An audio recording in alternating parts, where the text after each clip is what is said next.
Right. Hello and welcome to everybody who is listening to this.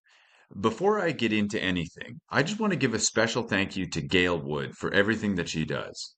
I recently had the chance to go to North Carolina to meet with Gail in person, and it was an awesome experience. Thank you for everything that you're doing for the industry and for the community. It is awesome, Gail, and thank you for having us as a part of this.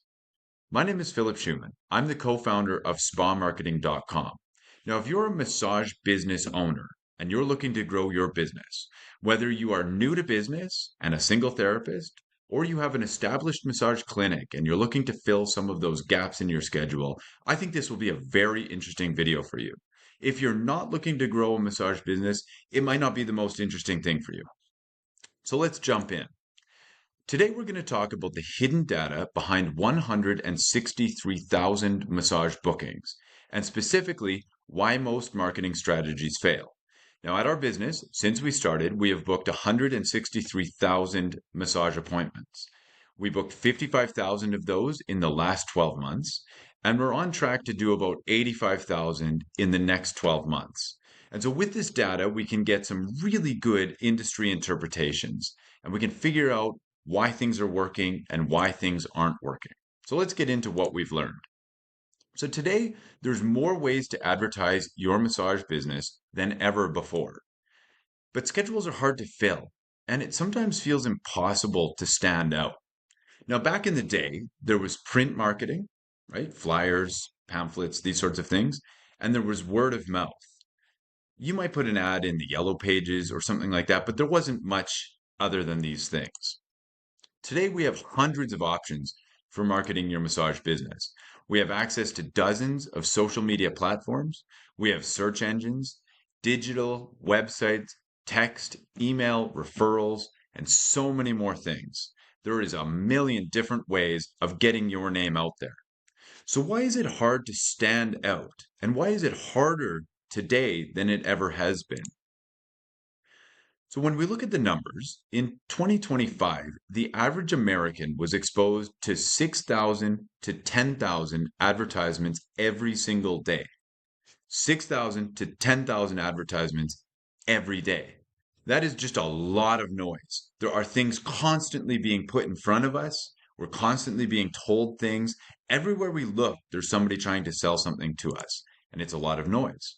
So the question becomes, how do you break through that noise and get strangers, people who don't know about your business, onto your massage table for the first time? Now, getting attention is where it all starts. You could be the best massage therapist in the world, but without attention, nobody will ever know that you exist. And one of the main reasons that we actually started this business was because we saw a really big delta between the most talented therapists and the bookings that they got. A lot of the very talented therapists had put all of their attention into their craft, into being the best massage therapist, into understanding the body better than anybody else, and putting effort into every single appointment. But they knew nothing about marketing because that's not what they were naturally drawn to. It's not what they were interested in. And so we saw this difference and we said, we can actually help solve this problem, help the best therapists fill their schedules. And I think we've done a pretty good job of this since we started. And so again, we come back to this. You might be the best massage therapist in the world, but you still need to get people to know that you exist. Now, when we look at competition, it's easy to think about competition in the traditional sense. There's another massage business up the road, I'm competing with them. And to some extent, that's true. But more so, you're not competing with other service providers in the landscape that we're in. You're actually competing with a bunch of other outlets, people that are trying to get the same attention from the same people that you are. This might be social media influencers. This is brands that are advertising. This is reality TV. You're competing with that Netflix, right? People only have one set of eyes. They can only look at one thing at a time. So if they're watching Netflix, they're not looking at your advertisement. They're not thinking about the offer that you've put out there or the story that you've put out there, right? So you are competing with these other things that take attention, this noise, like we talked about at the beginning. You are competing with the massage franchises, people's personal lives, every advertiser in the world, because they don't even need to be in the state or the country. that you're advertising in. And then, of course, you're competing with the option of people doing nothing, of them paying attention to nothing at all. So technology has actually made it harder for local service providers, and it's actually made it easier for advertisers with big budgets, the big brands. They have an easier time with this. We have a harder time as small businesses. So what do we do? How do we compete with these big companies? So we know what we can't compete on, right? We can't compete on advertising budget. They can outspend us. The major brands can outspend us. The franchises can outspend us. So if it comes down to competing on advertising budget, we lose most of the time, right? We can't compete on production quality. They'll produce videos and photos and these sorts of things that cost enormous amounts of money. They might have a camera that's more valuable than your entire business's annual gross revenues, right? There are $1 million cameras on some of their production sets. So we can't compete on production quality. Most of us are shooting with an iPhone. And we can compete with expertise. A lot of them have big marketing teams. They might have dozens of people who are full time, who work with these platforms and understand the platforms way better than the average local business. So we can't compete on these things at all. And we shouldn't even try. It's perilous to try. But after booking 163,000 massages, we discovered the one thing that you can compete on, and that's you. And I don't want to sound flaky about this. It truly is you. And trust me when I tell you, if they had you, if they could duplicate you, they wouldn't spend so much money on ads. They wouldn't produce such high quality videos and these sorts of things. And they wouldn't have teams of experts studying the market, trying to find little gaps and pockets of opportunity. They wouldn't have that because they would have you, right? You have a unique story. You have a unique skill set. You have a unique way of doing things, and that can never be taken from you. You are unique, and they can never replicate you. So, how do we turn this into something that is actually actionable to get new clients on the table who are a perfect fit for your business? Because it's easy to say you're the missing link, you're the solution, but we need to turn this into something that is actionable that you can actually do with it. So there's two fundamental steps that are required to fill a practice with clients who are a perfect fit. Step one is the art of massage marketing, and step two is the math of massage marketing. If you master both of these, then you will find clients that are a perfect fit and start filling your schedule. So the art is what you're putting out there. This is essentially your face and your story, right? You as a person. Again, let's come back to the concept of you. You are what the big franchises don't have. So we need to use that. So you need to have the courage to put your face out there and to put your story out there. Our data shows that ads with faces are 11 times more likely to be noticed than ads without faces. So you can take those stock images that you got from Canva, those little stock images of the hot stones and the little bottle of oil in a glass bottle beside it. Just throw those out. They don't get attention. And I'll tell you the perils of using those in a couple of seconds. But take them, toss them aside, and let's build something around you that is interesting, that people are going to gravitate towards, the right people. So let's talk about how to craft your story. First, I would start with what brought you to the area. Your story should tap into local minds in the area. You can talk about the town you're in. You can call out to the town that you're in. Make sure you have a nice local twist on it. Then you can talk about your journey into massage and how did you find the passion for it, develop your skill set, and these sorts of things. What makes you unique in this space?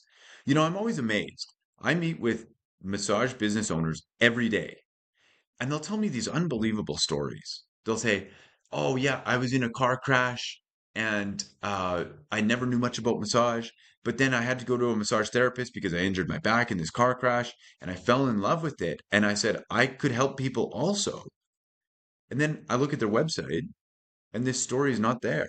I look at their social media, and the story's not there. Instead, they're posting pictures of hot stones with the little bottle of oil. The girl lying on the massage table with the flower in her hair. I don't know how many of you are putting a flower in the hair of your clients, right? But the story is not there. So you can also include things like what hobbies, what interests, what unique attributes you have. These are all very, very valuable. Telling your story and putting your face on it will bring people closer that are good and a good fit for your business, and it will deter people who are not. So people do not want a massage. They want a massage from somebody they know, like, and trust, right? They want to know who they're going to see. And we can't understate this, right? When somebody is getting a massage, they're going into an environment they've never been in. In most cases, they're going to disrobe. They're going to lie down on a table and have somebody that they've only briefly interacted with come and touch them for an hour, maybe 90 minutes, maybe more. So it is a trust exercise. It isn't that the trust is the biggest element that you can bring, and that will bring the right people to you. If they trust you, it will bring the right people. If you stay vague, you don't put your face on your practice, you will commodify yourself. And when you commodify yourself, you have to compete on price. That's the only way to do it. When you're running your ad with your massage hot stones and your oil thing, not to go back to that one all the time, but I literally see that one all the time. And it just is like, I don't know what we're doing here.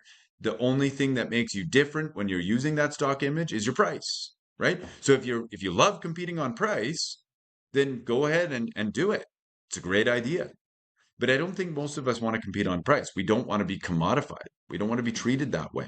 And frankly, we don't want to attract the people that are looking for massage as a commodity rather than massage as a trust-based, relationship-based service from an expert provider. So we worked with a lady who had one client that came back 49 times in the span of 6 months. We were amazed by this, right? 49 is a lot of times, right? So we asked her about it, as we do in many cases with the kind of high frequency clients. We want to know what made this client such a good fit. And when we asked her, it turned out that they were a perfect fit for each other in many ways. They had the same heritage, there was a common language, they both spoke Ukrainian, and they both had the same breed of dog, which was a coincidence, but it allowed the relationship to have that natural gel at the beginning. I think they had pugs. I'm not really much of a dog person, but the pug crowd is like it's almost like the Shiba Inu crowd. Like they are really passionate about their dogs, right? So we've got these things that are unrelated to massage, but that built this instant trust. It was a gravitational pull. And when they got connected, she came back over and over and over again. They talked, they had fun, they had a lot of sessions together to just develop out and get into the issues that she was looking to solve, right? And that trust is super, super important. So we say in marketing, it's a common expression that like attracts like. So your face and your story will get you your people, not just any people. When you put yourself out there, you're going to attract similar people. If you're a bodybuilder and you put out your story about bodybuilding, who do you think is the most likely people to come along? It's bodybuilders. But that's obvious. You can see that. What you can't see is the little nuances when you put a story out there and people go, hi, wow, this sounds like somebody that's very interesting. And there's that instant trust that you can't see as clearly. And it might be something like your heritage. Somebody might catch your last name and say, oh, that's a last name that is from the same area that I'm from in Eastern Europe or something like this, right? It could be these little things, but if you don't put it out there, you're never going to attract these people, right? Again, your picture with hot stones and the girl with the flower in her hair, that's not going to attract people that have any understanding of you. So we have used storytelling to grow one massage clinic to 17 therapists. She does $1.4 million in annual revenue. There's a video of us online that you can watch. It's on our YouTube video where we talk to Arissa about this. And basically, we put it out there, and people just had this gravitational pull to this story. So it's something like this. Hello, Sherwood Park. That's where she is, right? So there's an instant call out, right? People know like this is not something that's being run Canada wide. You couldn't say hello, Sherwood Park. This is in Canada. You couldn't say hello, Sherwood Park to all of Canada, right? You can't say hello, Naperville to all of Illinois. You only say it to the area that you're in. Then it says, I am Minty. That's her nickname. I want to thank you for accepting me into your community. I grew up 12,000 kilometers away in an orphanage in Thailand. When I moved here in 2004, it was freezing cold. Welcome to Canada, right? And very challenging at times. I didn't speak English, I had no money, and yet I was still dreaming of one day opening a spa, right? So we've got a little bit of sympathy here. Now, if you were to leave it at that, it might be a little bit kind of the pulling at the heartstrings. It might be a little bit unsavory, let's call it, right? But then she says, "Thank you for your unwavering support. We now employ over 25 people, 17 full-time, a bunch that are part-time and admin. Operating a small business is hard, but without you, this would not be possible." So we get into this kind of like appreciation, right?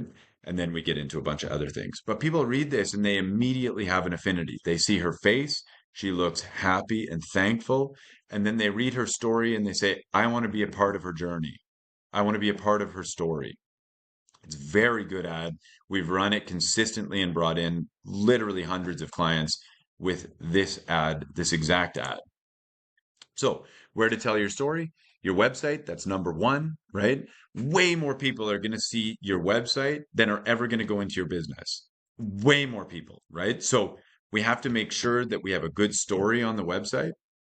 You want it on your Facebook page. You can tap into it from different angles in your social media. You can tap into it on meta ads. Meta ads are great. That's Facebook, Instagram, and then local Facebook groups where you can drop it in and tell people your story.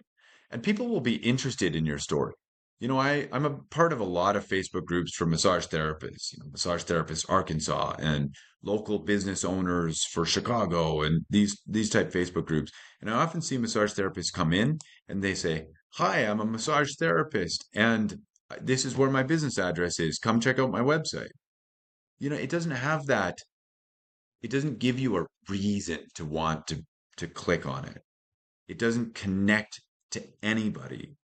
Sure, you might get a little bit of business from it, but are they going to be ideal clients for you? That's the thing that we really want to tap into. So, the sales engine that drives 80% of massage bookings will be your website. The traffic usually comes from your Google Business Profile. It'll come from your Google Business Profile to your website, and then they book an appointment from there. So you need to make sure that you've got a good story there. It's accessible, it's readable, it is something that comes through your material. It's something that you live and breathe. So we always recommend, as I'm sure you know, put some good effort into your Google Business Profile. This means having clear photos of your room, yourself. People will want to know who they're booking with. Humans have this natural thing with faces. We want to look into people's eyes. That's a very common trait. So build out a proper service descriptions for everything, of course, and then ask clients to leave reviews before they leave. Typical business stuff there, but make sure that it's congruent and make sure that you're not missing out on it.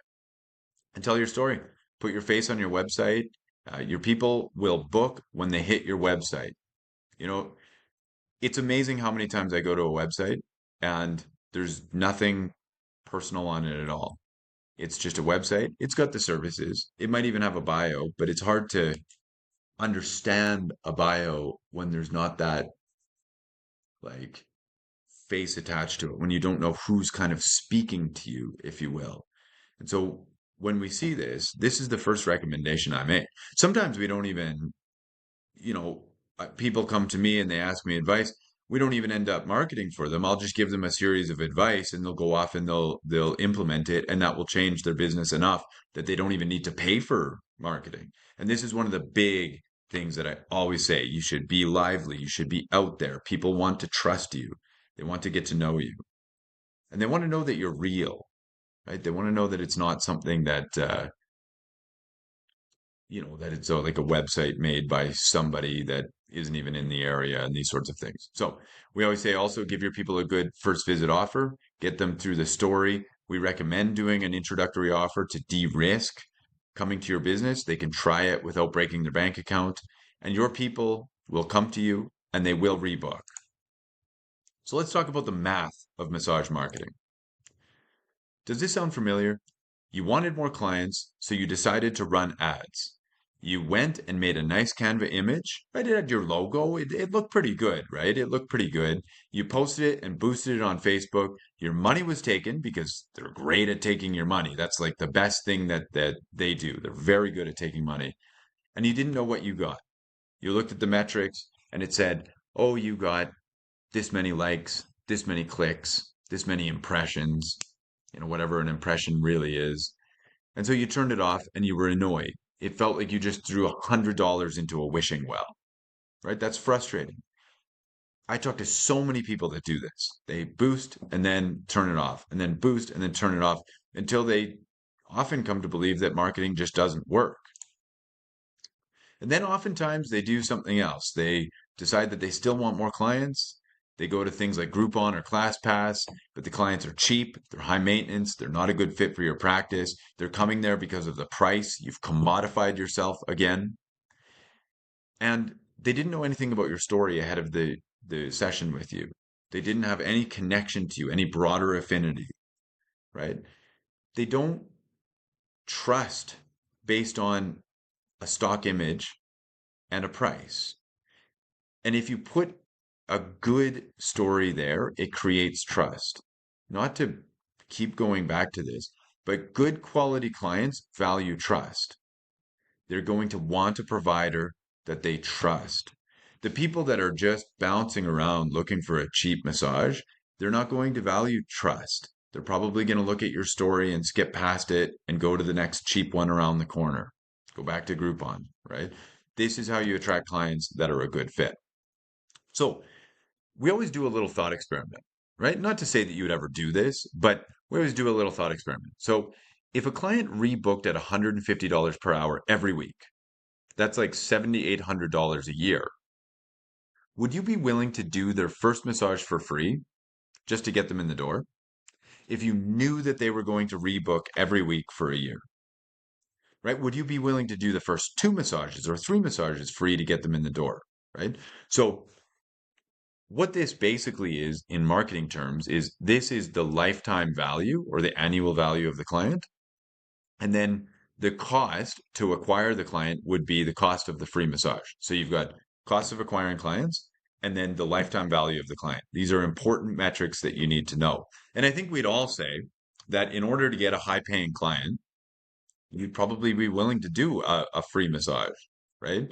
As long as you had some assurance that they were going to come over and over and over again after that. So if you know how much you're going to make from your clients over time, you will know how much you can afford to invest in marketing to get a new client. And it's probably a lot more than you think. Paid advertising is basically like buying clients. They call it customer acquisition for a reason. Car companies will go out and they basically buy clients. They'll buy you in and then they'll make more money off of you over the long run, right? It's an investment and not a cost, but it will become a cost if you don't know your numbers very well. If your average client comes in once and doesn't come back, then the amount that you have to work with to get a new client is very thin, very, very thin. And so you need to study your book of business, your client base, and you need to understand how often people are coming on average and what that first 90 days looks like, what that first 60 days looks like, maybe the first 6 months to understand what you are willing to do to actually acquire a new client. Now, if you don't get rebookings, you probably shouldn't do any sort of marketing. Like if you can't afford anything to invest in marketing, it's often a rebooking problem and it's not a marketing problem. Once again, a lot of people come to me. I talk to them. I'm sure a lot of you have been on a call with me. We talk about their business, what they're currently doing, the problems that they have. And sometimes I'll tell them, this isn't a marketing problem. Marketing's not going to solve this. Sometimes it's a rebooking problem. Sometimes it's a quality problem. Sometimes it's a staff consistency problem. Sometimes it's a location problem. There's all sorts of things. It doesn't necessarily mean it's a marketing problem. More clients don't solve every problem, right? So we want to be very careful that we do it right and that we're not just, like I say before, throwing money into a wishing well, hoping for the best, or at worst, making something worse. Like if it's a quality problem, if 1 in 10 people leave you a 1-star review, which I've seen businesses that have that, Then if I bring you 100 new clients, sure, you might have made a little bit of cash, but you probably also got 10 one-star reviews from that at the current rate of one-star reviews. So you want to make sure that you have actually properly addressed whether or not you're getting rebookings and the lifetime value of your clients, or at least the first 90 days. How often are they coming back? So you can come up with how much you can afford to basically buy a new good client. And again, when you combine this acquisition cost, with a strategy of putting your face on things and your story on things to attract the right clients, that's when we get synergistic advertising. It starts going and it's bringing the right people. And each client is rebooking numerous times. It's not a transaction that we're bringing in, it's actually a revenue stream that lasts for a long time. So I hope that you found this helpful. I'm super interested in talking to you. We're offering a free massage growth planning call. It's with me. I talk to people about their massage businesses morning till night. I dream about massage. This is all I think about. And so if you want to talk to me about your massage business, I'd love to talk to you. You can book a meeting at go.spamarketing.com. And it will be a meeting with me where we can get into it and we can actually determine, is marketing the right thing? Can we make a cost effective program for you to grow and to find the right people? What recommendations do we have right from the outset? And we can have a little chat. We're also giving a free copy of the Advanced Massage Rebooking Playbook to everybody who books a call with me off of this. So again, that's go.spamarketing.com. In this rebooking playbook, I've basically listed out the best strategies I've seen to increase rebookings. I've talked to thousands of massage businesses. We've put a lot of different strategies in here that we've seen actually work, and they're supported by the data that we've developed. And while I have you, I'd like to tell you a little bit about some of our recent success stories. So Connie here, that runs a great Nordic spa. We brought her 160 new clients in the first 3 months or so. Basically, what we started with here is she needed clients to get a therapist hired, and then she needed a therapist to get clients in the door. And so it was this cat and mouse game. So what we did is we had her go out, hire somebody, and then we got that person busy right away and cemented them into her business so that they didn't leave.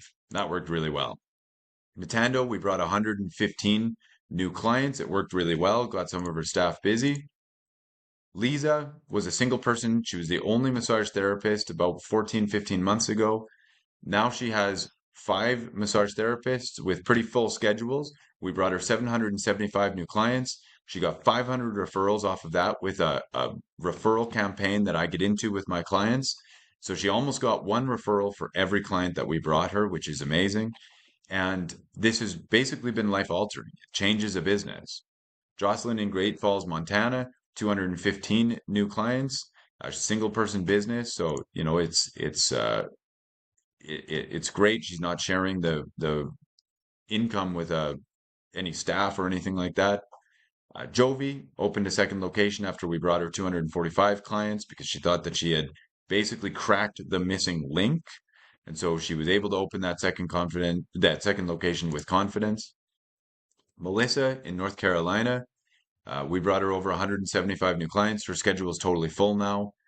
She's gotten a bunch of referrals, has a bunch of established regulars off of this. Jackie, 180 new clients that we brought her, filled some awkward gaps in her schedule also. Mary Lou, who's actually a home-based business, we brought 145 new clients. That was $28,000 in revenue that we generated for her, which again, home business, that mostly goes into her pocket. Albert and the boys, we brought 261 clients so far. Teodolet, 350 new clients. This is just in a small town. There's only 20,000 people there, but we're still bringing dozens and dozens of clients out, 350 and counting. Destiny, 150 new clients. We've got some videos on our YouTube and on our website that you can check out. Victoria here walks us through how we brought her 200 new clients, what that meant for her and for her business. Cynthia, and here's a good example. Cynthia is a medical doctor from Haiti, right? She's not able to practice as a medical doctor since she left Haiti. And so she really makes this a part of her massage business. It makes her unique. It's a unique story. People want to get behind it. We brought her 150 new clients. She's growing her business out nicely. Harmony in New York, 150 new clients. Annie, 140 new clients. Tina, 85.